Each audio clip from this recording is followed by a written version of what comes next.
Herkese merhaba. Modelli sepetlerimde kullandığım bu gizli bağlama konusunda çok fazla soru geliyor bana. Videoda sanırım birazcık hızlı geçmişim orayı. Çok ayrıntılı anlatamamışım, gösterememişim. O yüzden daha ayrıntılı gösterdiğim bir video çekmek istedim. Sepetin ilk başlangıç halkasını yapmayı ve ilk sırayı yapmayı göstermiştim. İsterseniz o küçük videoya da gidebilirsiniz. Bu video devamı niteliğinde olacak. Ben birazcık ilk sıradan sonra da ilerlemişim. 1,5 sıra kadar yapmışım gördüğünüz gibi. Şimdi devam edeceğim. Kağıt ipimi halatın üzerine yukarıdan kendime doğru 5 ila 10 ilmek arasında dolayacağım. Ben burada 8 kere doluyorum.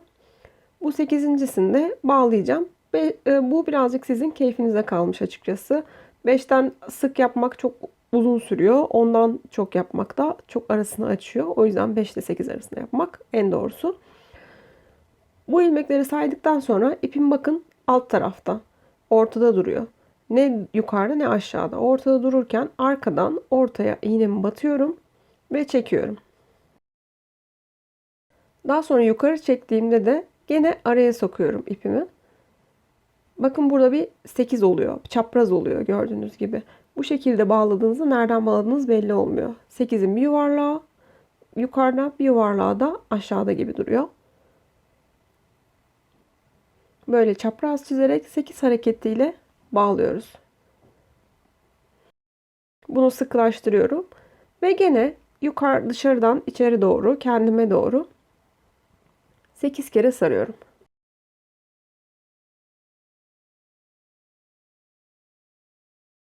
Sekiz kere sardıktan sonra ip gene alt taraftayken, ikisinin ortasındayken arkadan batacağım. Hala ikinci sırayı yaptığım için gene ortaya batıyorum.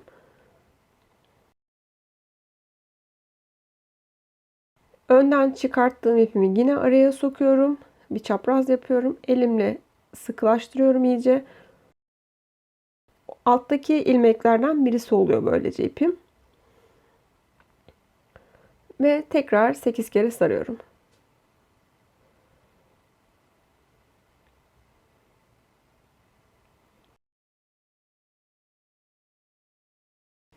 Bu sefer artık ortaya batmıyorum. Bir alt sıraya batıyorum. Bundan sonra hep bir alt sıraya batarak ilerleyeceğiz. Bu konuda da bazı yanlış anlaşılmalar olmuş çünkü. Bir alt sıraya battım. Ve bakın ipimi böyle direkt yukarı yaptığımda nereden bağladığım belli oluyor. O yüzden böyle aradan geçiriyorum.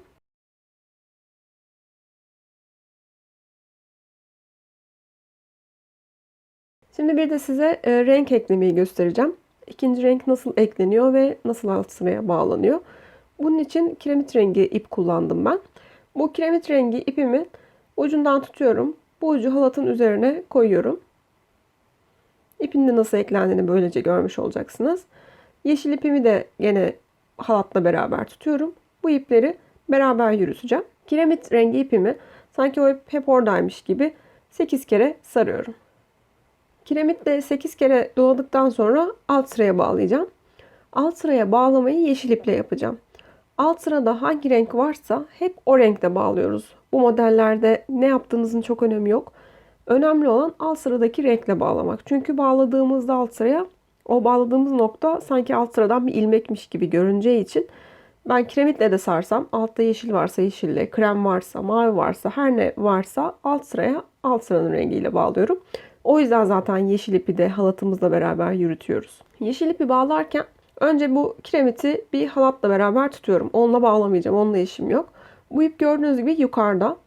Bunu yukarıdayken diğerlerini yaptığımız gibi direkt yukarıdan aşağıya arkadan batırdıp çektiğimizde gördüğünüz gibi böyle bağlandığı yer görünüyor.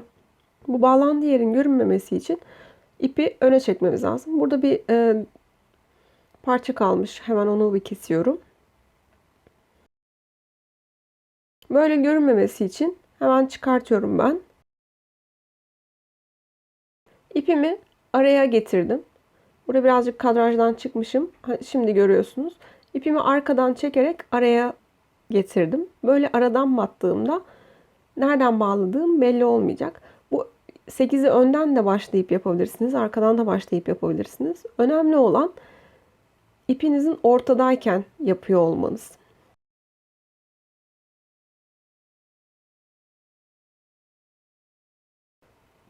Bakın yukarıdan aşağıya çektim, aşağıdan batıp çıktım. Yine bir çapraz oluşturmuş oluyorum.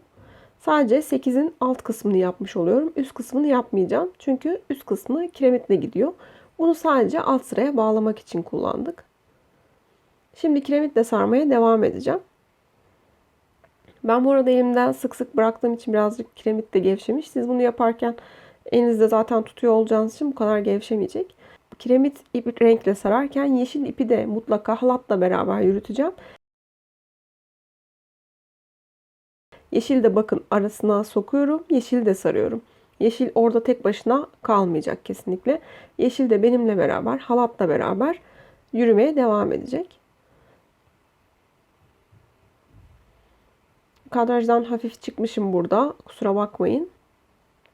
Yakından görmeniz için çok yaklaştığım için kadraj çok küçük olmuş. Yeşil ipi de elimle birazcık sıkıyorum gördüğünüz gibi. Yine yeşille bağlayacağım alt sıraya. Alt sıranın rengi yeşil olduğu için.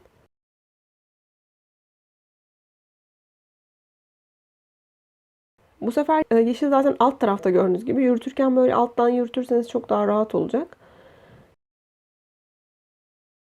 Yine arkadan öne verdim. Önden de tekrar arkaya çekiyorum. Artık yeşil ip çok kısaldığı için iğneden de çıkardım.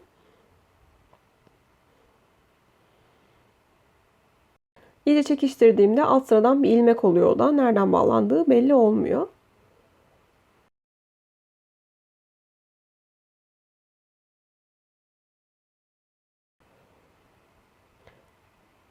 Arkada ufak tefek böyle görünebilir ama çok önemli değil. İpi düzelttiğinizde zaten bayağı gizleniyor ve nereden bağladığınız büyüdükçe de hiç belli olmamaya başlıyor.